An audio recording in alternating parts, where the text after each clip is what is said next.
주님의 성령 지금 이곳에 임하소서.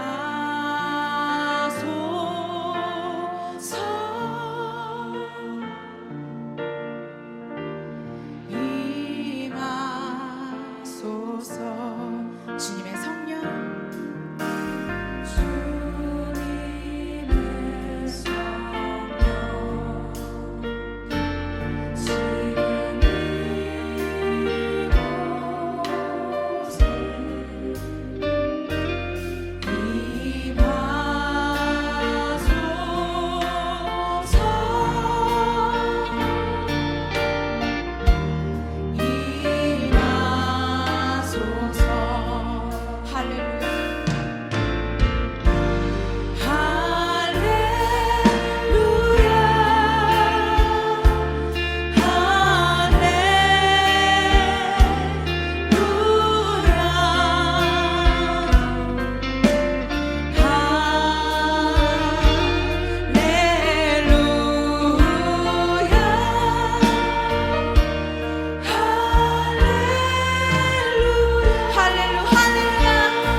바울은 우리 그리스도인들이 살면서 겪는 내적 갈등을 오늘 본문에서 매우 진지하게 다룹니다.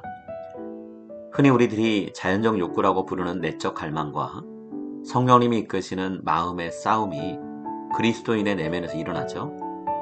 둘 중 하나가 이겨야만 이 싸움은 끝이 나게 됩니다. 바울은 이 싸움에서 반드시 성령님께서 주시는 욕구가 이길 수 있게 하라라고 권면합니다. 왜냐하면 자연적 욕구는 인간의 죄성으로 인해 변질되었고 우리로 하여금 악행을 하게 만들기 때문입니다.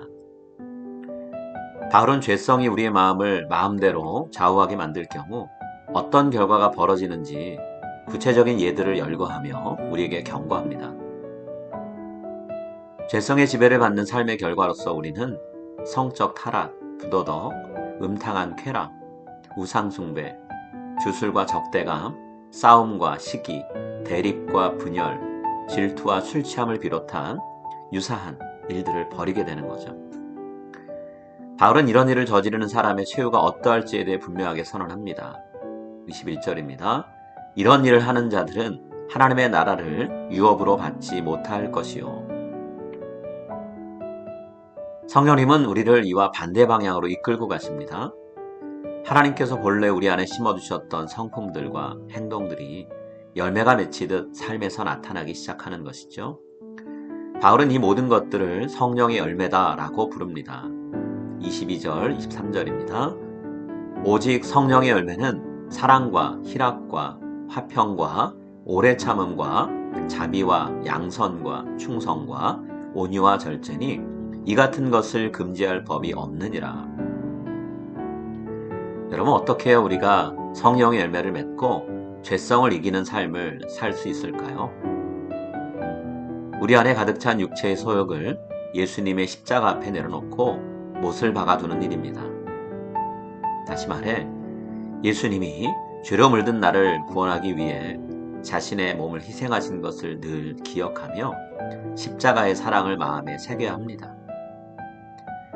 예수님이 우리를 여전히 죄와 버타며 살아가게 하시려고 돌아가신 것이 아니라는 것을 늘 되새겨야 됩니다. 그리고 성령님의 인도하심을 날마다 구하며 살아가야 합니다.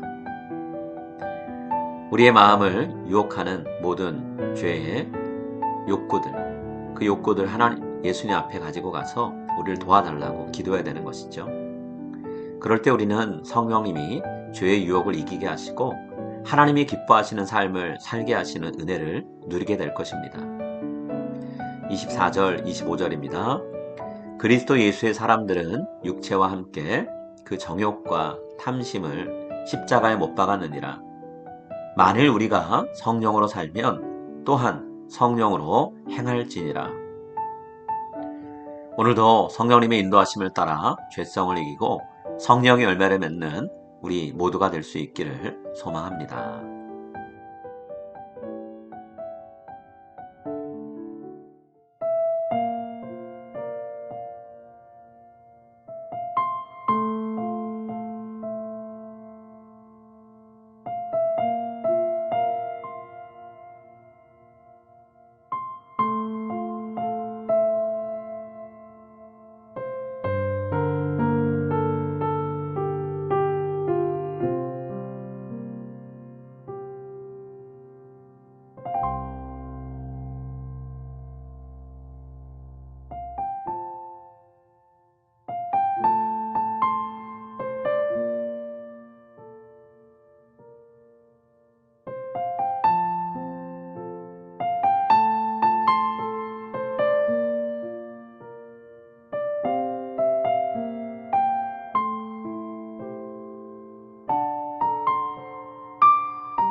Our Father in heaven, hallowed be your name.